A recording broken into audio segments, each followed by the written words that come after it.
எத்தனை பேர் வராங்க? மொத்த டீம் 5 பேர். ஓகே, நீங்க காலி பண்ணுங்க. We need beds. பாரக், ஹைபாக்சியா பேஷண்டா ஐசியூக்கு ஷிஃப்ட் பண்ண. மிர்சா, நீ ஐவாலவும் பட்ட மூவ் பண்ணுங்க. என்னைய தொட்டு பேசுறியா அடி? ஏய் கௌசிகே, அவளை தூரமா நிக்க சொல்லிடு. ஓகே, நான் ட்ரெஸ்ஸிங் தான் செக் பண்ணிட்டு இருந்தேன். மோரி, பட் என்ன பண்ணிட்டு இருக்க? ஒரு தேர்ட் கிளாஸ் டாக்டர் எனக்கு வைத்தியம் பார்க்க விடுவேன்னு நினைச்சீங்களா? இவ கையால வைத்தியம் பார்த்துக்கிறதுக்கு பதில் நான் செத்தே போயிடலாம்.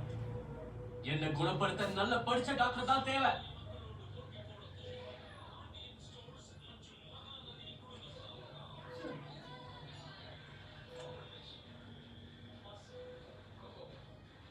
பிபி 100/70. பிரீத்திங் பேட்டர்ன் இது வரைக்கும் நார்மல் தான்.